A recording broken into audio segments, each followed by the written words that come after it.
오늘 우리 믿음의 식구들이 특별 찬양으로 헌신을 하는데 참 마음에 감동이 있어요. 하나님이 참 기뻐하시는구나 하는 것이 느껴집니다. 또 이렇게 지난 주간에 여러분은 한 분 한 분이 정성껏 준비해 드린 부활의 꽃이 이렇게 만발을 했어요. 흰 옷 입은 거룩한 백성들, 주 예수의 피로 씻어 정결하게 된 주 예수의 백성들이 주님을 사랑합니다, 또 나를 주님께 바치기를 원해요 하고 꽃에 그 신앙 고백을 담아서 드린 건데 이렇게 활짝 피어났습니다. 지난 주일에 있었던 부활절 예배를 생각해 보면 참 감동이 있어요. 우리 성도님들이 일제히 함께 쉬지 않고 기도하는 가운데 준비했고, 사모함으로 준비했고, 또 사랑의 고백과 헌신과 수고와 봉사와 섬김들을 묶어서 주님을 찬양하며 또 사랑을 고백하며 부활절기를 지키고, 생각해 보면 우리 주님께서, 부활하신 주님께서 가장 기쁘게 받으시는 사랑의 고백이었고 또 선물이 되지 않았을까 싶습니다. 아주 요즘에 우리 장로님들이 열심히 하세요. 기도면 기도, 사랑의 수고면 수고, 헌신과 봉사, 우리 장로님들이 얼마나 열심히 하시는지 몰라요. 그래서 마음속에 그래서 우리 교회 성도님들이 우리 장로님들을 쫓아서 일제히 즐거이 주께 헌신하며 나아가는 것이 아닌가 싶어서 더욱 감사를 드립니다. 한 번 더 우리 하나님 감사합니다. 영광의 박수 올려드립시다. 아멘, 아멘. 지난 주간을 지나고 또 이렇게 예배하는 우리의 모습을 보면서 문득 하나님이 주시는 말씀이 있어요. 형제가 연합하여 동거함이 어찌 그리 선하고 아름다운 것. 주님 보시기에 우리의 이 예배 현장이 또 주님을 섬기며 서로 사랑하며 이렇게 기뻐하는 삶의 현장이 주님 보시기에 형제가 연합하여 동거함이 어찌 그리 선하고 아름다운 것. 성경은 거기서 주님께서 헐몬의 이슬이 시온에 내림같이 복을 주신다고 하였고, 거기서 영생의 복을 명하신다 그랬거든요.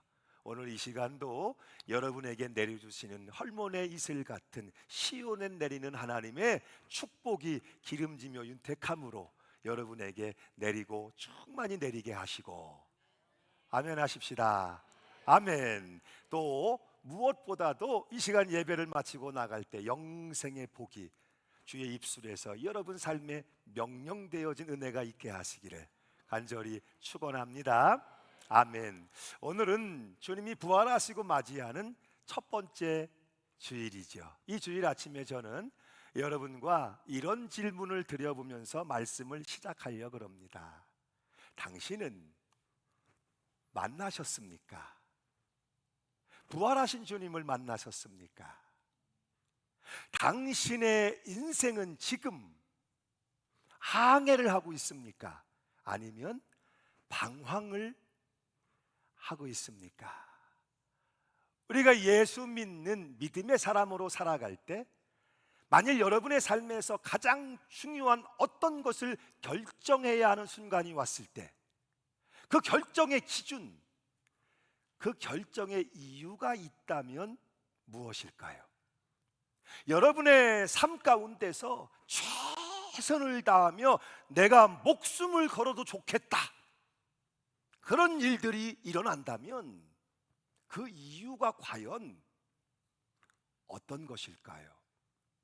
세상 살면서 그렇게 중요하게 여기며 붙들고 있었고 여러분이 즐기고 있었던 그것을 어느 날 포기해야 한다면, 그것을 버리거나 고치거나 끊거나 바꿔야 한다면 과연 그 이유가 무엇일까? 우리가 예수를 믿고 예수를 인생의 주인으로 모시고 마이 로드, 당신이 내 인생의 주인이십니다 주님이라고 고백하게 되는 순간부터 어쩌면 우리 인생 가운데에는 가장 중요한 어떤 원칙이, 그분 때문에 세워지는 원칙이 있어야 한다는 것이죠. 그럴 때 우리는 언제나 우리를 향하시는 그분의 마음을 알게 될 것이고, 그분의 계획하심을 따라 방황하는 인생이 아니고 항해, 그분의 인도하심, 계획하심 그 목적지를 향해서 거센 풍파를 헤쳐내며 항해하는 인생을 계속해 갈 수가 있다는 것이죠. 캐나다 출신으로 가장 유명한 스포츠 스타 가운데 웨인 크레치키라는 사람이 있어요. 아이스하키 선수인데 그가 이렇게 말합니다. 겨냥하지 않고 쏘면 100% 빗나간다. 아이스하키 스틱을 들고 퍽을 후려칠 때에 겨냥하지 않고 쏜다? 그것이 총이든 활이든 아이스하키의 퍽이든 겨냥하지 않고 쏘는 것은 빗나갑니다.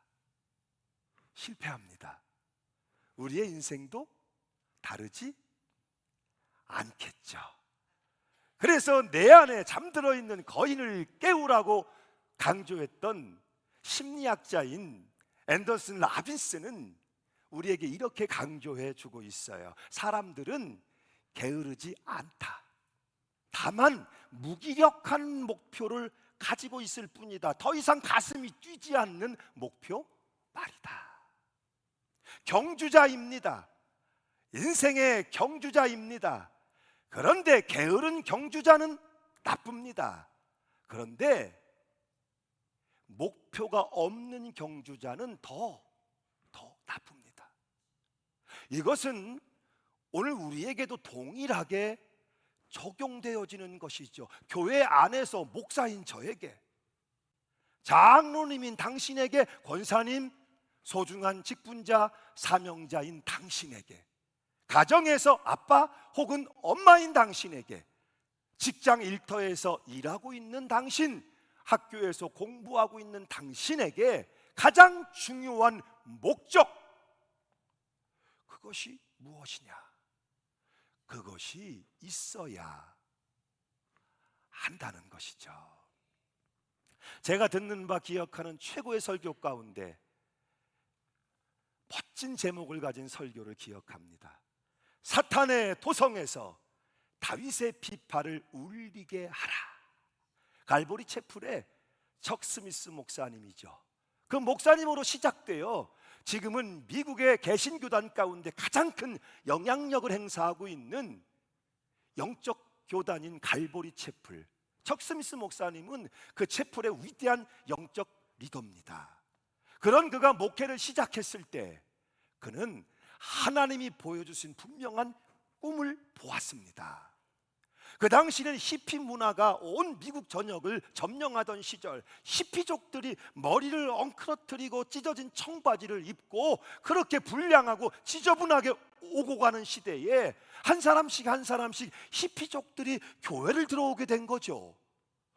이런 사람들이 교회를 오나?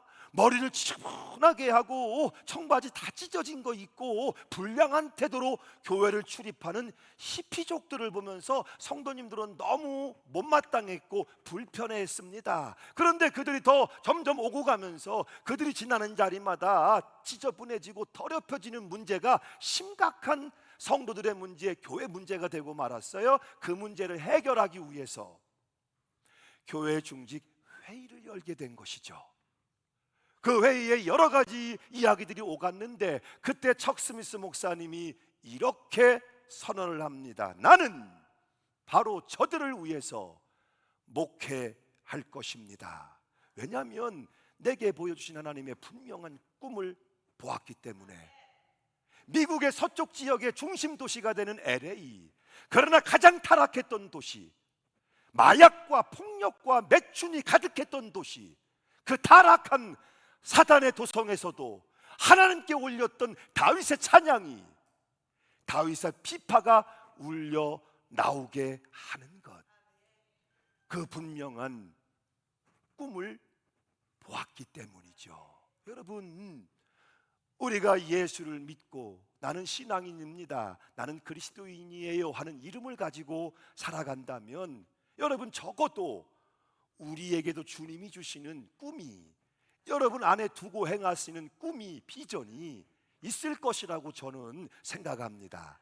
이 시대에도 동일하게 하나님께 올렸던 다윗의 찬양이 우리 삶의 현장에서도 울려 나와야 한다는 것.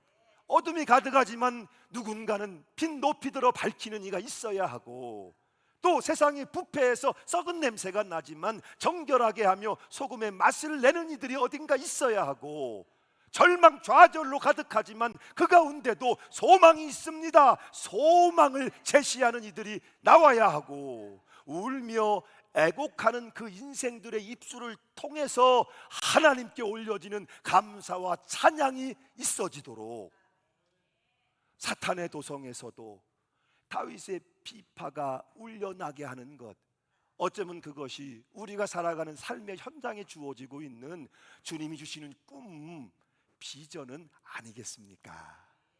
어느 선교사님이 이렇게 강변하시는 말씀을 들은 적이 있어요. 누군가 그리스도인인 우리에게, 당신에게 물어오기를, 당신이 제일 못하는 게 뭡니까? 라고 물었을 때, 나는 거짓말을 잘 못해요. 나는 죄 짓는 걸 잘 못해요. 왜? 그리스도인이기 때문에. 이렇게 말할 수 있어야 하지 않겠냐고. 그럼 잘하는 게 뭡니까? 라고 물을 때, 나는 착하게 사는 걸 좋아하고 주님 말씀에 순종하는 걸 잘하는 것 같아요. 이렇게 말씀할 수 있어야 하지 않겠느냐고. 여러분이 적어도 저 사람은 교회 다니는 사람이야, 그리스도인이라는 말이죠. 예수님의 사람, 예수 믿는 사람이야 라고 보고 있는 그들 앞에서 여러분이 예수를 믿기 때문에, 아니 여러분에게 예수님이 주님이 되어주셨기 때문에, 여러분 때문에 그들에게 어떤 궁금증, 어떤 도전, 이상하다, 어떤 갈증이 일어날 수 있어야 한다는 거죠. 진리에 대하여. 이 교회에서 진리를 말합니다마는 세상은 누가 진리에 대하여 말합니까? 진리에 대하여, 영원한 것에 대하여, 신령한 것에 대하여, 구원받은 삶이 나타내는 그 놀라운 변화들, 선한 영향력들, 이것 때문에 믿지 않는 이들이 깜짝깜짝 놀라며 뭔가 궁금증이 유발되고, 뭔가 이 안에서 갈증이 유발될 수 있어야 한다는 거. 그래서 여러분, 이런 상상을 종종 해봅니다. 다른 누구도 아닌 여러분들이 문 열고 나가 살아가는 그 세상에서 여러분을 아는 사람들, 여러분과 함께 동거하는 그들의 입을 통해서 이런 소리들이 흘러나올 수 있다면, 여러분 잠시 한번 보시죠. 이런 소리들, 저는 요즘 교회에 꼭 가고 싶어졌어요. 왜냐고요? 저는 직장에 다니거든요. 그런데 직장에서 참으로 평범하지 않은 사람을 만나게 됐어요.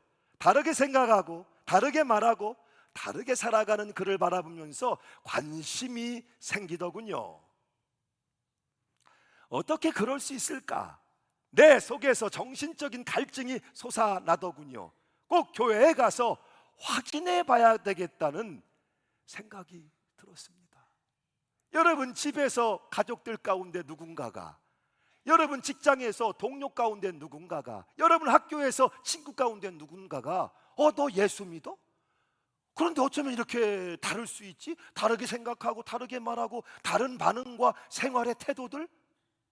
어떻게 이럴 수 있지? 내가 교회를 가봐야 되겠다. 도대체 무엇이 그로 하여금 이런 삶의 관점과 태도를 만들어내고 있는지 궁금증. 여러분 너무나 멋지지 않습니까? 우리 삶의 변화, 우리 삶의 선한 영향들, 주님을 만나야 합니다. 신앙 안에 있는 다른 여러 가지를 다 제해 놓으시고 직격해서 주님을 만나셨습니까? 오늘 나는 주님을 만나야 합니다. 주님을 만나면 새로워집니다. 변화됩니다. 성경이 얘기하는 게 뭡니까? 주님을 만난 사람들, 아브람도 이삭도 야곱도 주님을 만난 사람들, 주님을 만남으로부터 시작되는 놀라운 치유와 회복, 그리고 변화들. 주위에 많은 사람들이 저 사람이 주님 만난 것을 분명히 알아볼 수밖에 없는 이 변화들이 주님을 만나면 시작되는 거예요. 오늘 부활하신 주님이 성경을 통해 우리에게 정말 인상적인 한 사건을 소개해 주고 있죠. 오늘 이 사건이 시작되는 13절, 14절 말씀이에요. 함께 읽겠습니다. 시작. 그날에 그들 중 둘이 예루살렘에서 25일이 되는 엠마오라 하는 마을로 가면서 이 모든 된 일을 서로 이야기하더라. 그날에 그들 중 둘이 예루살렘에서 25일이 되는 엠마오라 하는 마을로 가면서 이 모든 된 일을 서로 이야기하더라. 엠마오 마을로 내려가고 있는 이 사람들이 누굽니까? 주님의 제자들이었습니다. 그들은 왜 예루살렘을 떠나서 고향 엠마오로 내려가고 있는 것입니까? 실망했기 때문이에요. 보세요, 이 예수가 이상한 분 아니에요. 인생을 예수께 전부 걸었는데 십자가에서 저렇게 무력하게 죽어가다니. 주님의 제자였지만 그들은 실망했습니다. 낙심했습니다. 인생의 방향을 잃었습니다. 그리고 예루살렘을 떠나 그들이 살던 고향인 옛 삶의 터전인 엠마오로 내려가고 있는 것이죠. 그런데 여러분 보세요. 이렇게 예루살렘을 떠나 엠마오로 내려가고 있는 그들에게 인생의 목표가, 사명이 있을까요? 어떤 기대, 어떤 변화, 영향력, 어떤 기대가 그들에게 있겠습니까? 낙심했고 힘 빠진 걸음으로 내려가고 있는 것이죠. 그런 제자들을 예수님이 찾아오신 거예요. 부활하신 주님이 그런 제자들을 만나 주신 거예요. 그리고 그들에게 말씀을 풀어주십니다. 마음이 뜨거워지게 하십니다. 함께 먹고 마시게 하십니다. 닫혔던 눈들이 열려져서 보게 하십니다. 그래 이어지는 32절로 3절을 보면 이렇게 고백하지요. 함께 읽습니다. 시작. 그들이 서로 말하되 길에서 우리에게 말씀하시고 우리에게 성경을 풀어주실 때 우리 속에서 마음이 뜨거워지지 아니하더냐 하고 곧 그때로 일어나 예루살렘으로 돌아가 보니. 아멘. 여러분, 누가복음 24장은 부활의 장이에요. 부활하신 예수님이 사랑하는 제자들을 만나시고 또 만나주시는 사건들이죠. 십자가를 뒤로하고 그 죽음을 뒤로하고 낙심해서 고향으로 내려가고 있는 제자들, 그런 제자들을 주님이 찾아오셔서 만나주신 사건이죠. 오늘 말씀이 우리에게 주고 있는 분명한 뜻이 있죠. 메시지가 있단 말이에요. 부활의 주님을 만나셨습니까? 만나야 합니다. 주님을 만나야 합니다.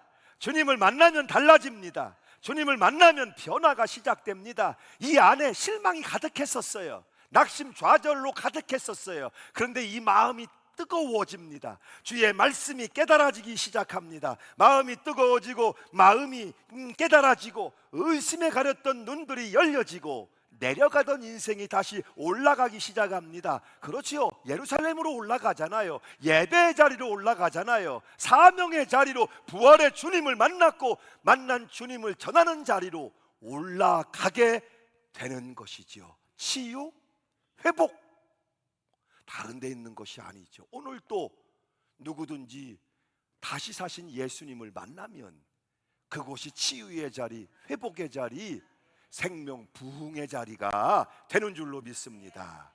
여러분 깊이 생각하세요. 여러분은, 저는 저 단 한 사람 개인이 아니에요. 여러분 한 분 한 분은 단지 한 사람 개인이 아니라는 얘기예요. 여러분이 가정이고 여러분이 교회입니다. 여러분이 없는 가정, 여러분이 없는 교회, 여러분이 없는 미래, 아니요, 여러분이 가정의 미래고 여러분이 자녀들의 미래지요. 여러분이 통로지요. 이 세상 가운데 삶의 현장에 생명, 구원, 은혜, 축복, 회복, 그 통로를 주님이 여러분을 부르셔서 그 생명, 구원, 축복의 통로를 삼으셨다는 사실이에요. 그래 성경이 뭐라고 말씀해요? 너희는 세상의 빛이라고 하시잖아요. 세상의 소금이라고 하잖아요. 빛이 뭐예요? 어둠 밝히는 거잖아요. 여러분 등불을 켜서 말 아래 두지 않고 어디에 둡니까? 등경 위에 두나니 드러내라고, 나타내라고, 두루두루 비추라고. 수만 개의 등이 있으면 뭐합니까? 불 꺼진 등은 아무짝에도 쓸모가 없는 것이죠. 수백 가마니 소금을 짝으로 쌓아놓으면 뭐합니까? 녹아지고 희생되고 섬겨지고 사랑함으로 맛을 내지 못하면 아무짝에도 쓸모가 없는 것이죠. 그러므로 오늘 여러분 한 분 한 분이 여러분 삶의 자리에서 여러분이 믿음의 사람인 것을, 그리스도인인 것을 공표하세요. 나는 그리스도인입니다. 숨기지 마세요. 말 아래 두지 않습니다. 빛은 드러내는 거예요. 나타내는 거예요. 높이 썩어지는 거예요. 녹아지는 거예요. 희생하고 섬겨지는 거예요. 맛을 바라야 하니까. 여러분 스스로가 나는 예수 믿는 사람입니다, 나는 그리스도인이에요, 이것을 공표하세요. 어떤 모습으로 공표하시겠어요? 성경책을 들고 다님으로 할 수 있겠죠. 혹은 여러분 우리가 식사 자리에 앉아서 정성껏 감사 기도드림으로 할 수 있겠죠. 목사님 교패는 없나요? 여러분 출입문의 중앙에 교패를 떡하니 붙임으로 할 수도 있겠죠.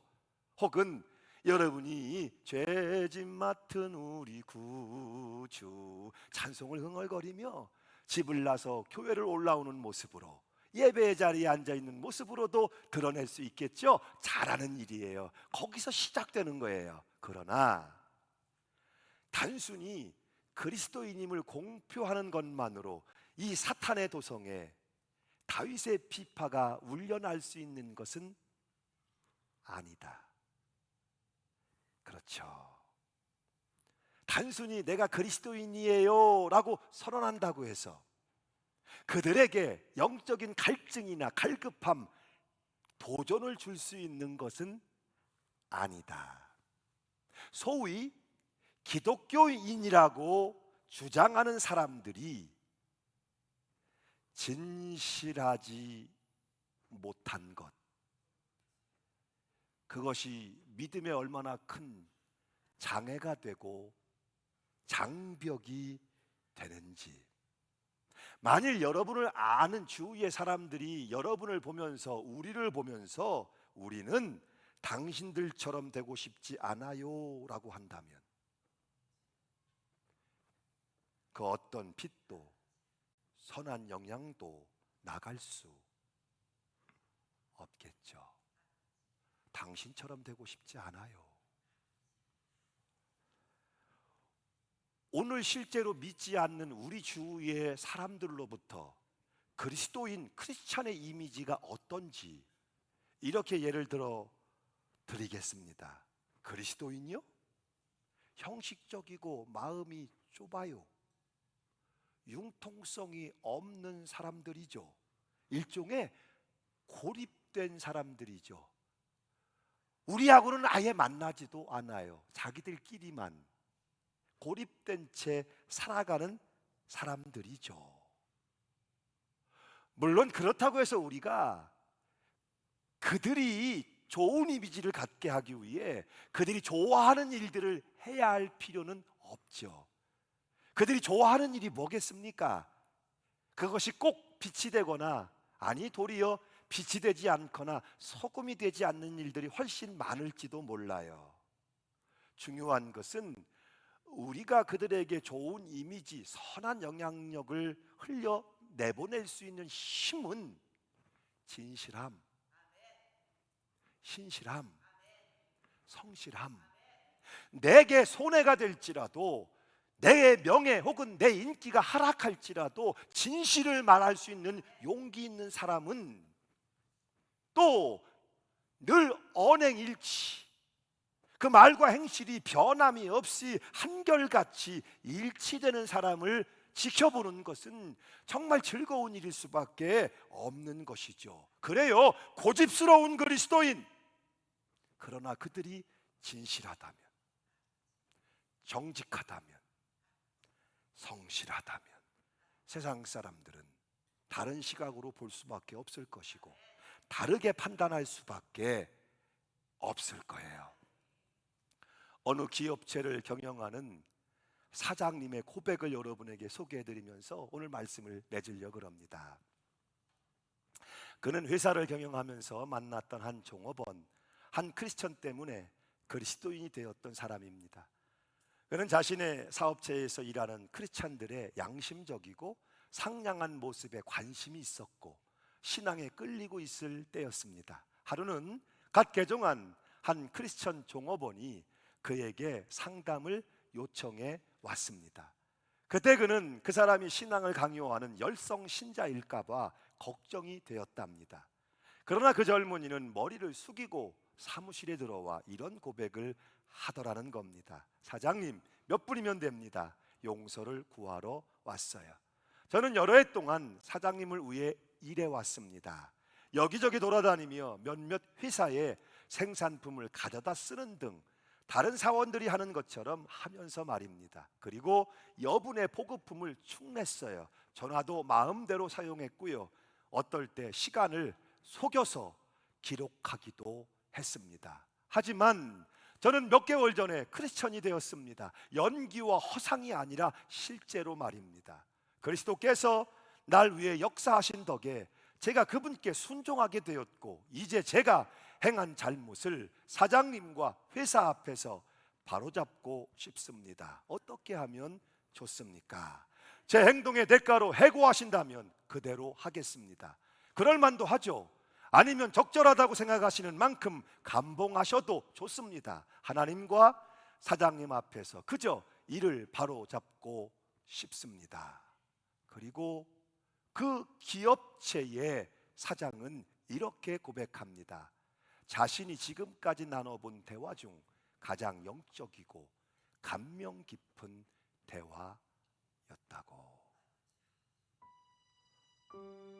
조금 더 생각을 해보시죠.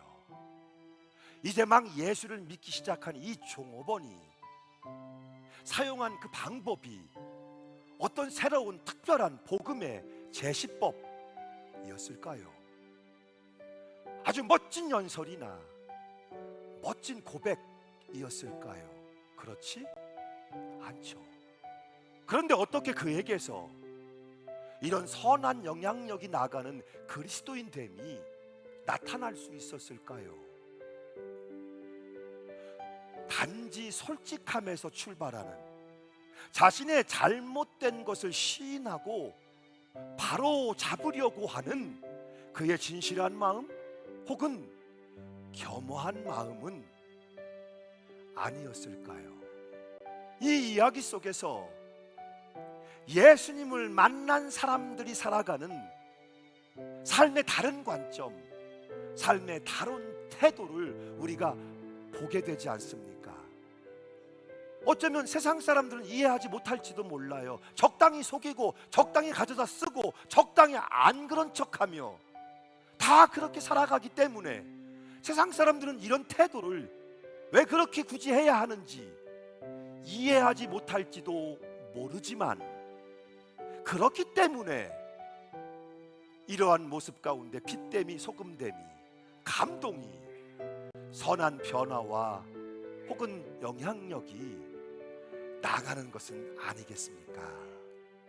하나님은 여러분을 사랑하세요. 아멘. 그런데 아시죠? 하나님이 여러분을 사랑하실 때 그 사랑은 여러분 있는 모습 그대로를 사랑하시는 거예요. 여러분을 부르셔서 쓰고자 하실 때 전혀 다른 사람으로 만들어 쓰시겠다 함이 아니라는 거죠.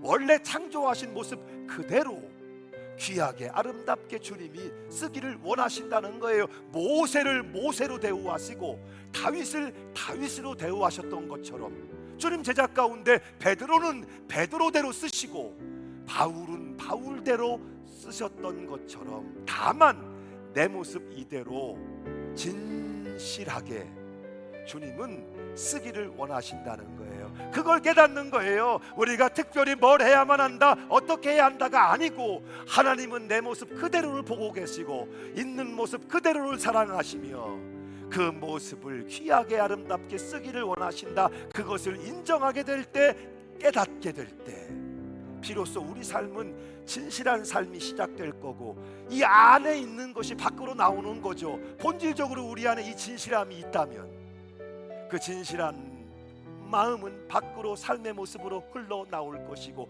그때 비로소 우리가 살아가는 삶의 터전에서도 하나님을 향한 다윗의 비파가 울려나기를 시작하게 될 거예요. 사랑하는 여러분, 주님을 만나셨습니까? 그렇게 만난 주님을 전하시면 됩니다. 주님을 만나면 반드시 뭔가 변화가 일어나죠. 주님을 만난 삶, 주님을 만나 변화된 삶을 그렇게 살아가시면 되는 거예요.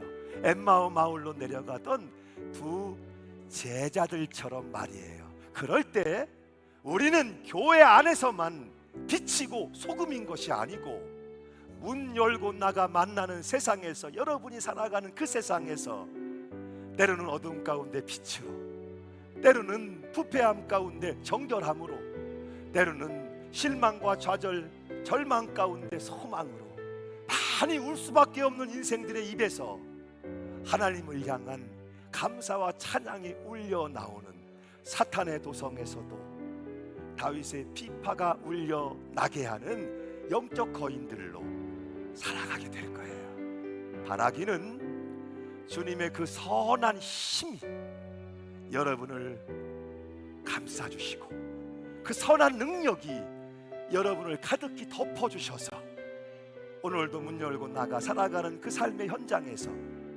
고단하지만 피곤하지만 진실함과 열심을 가지고 사는 여러분의 인생 걸음을 주님이 꼭 인도해 가시기를 주 예수 이름으로 축원합니다.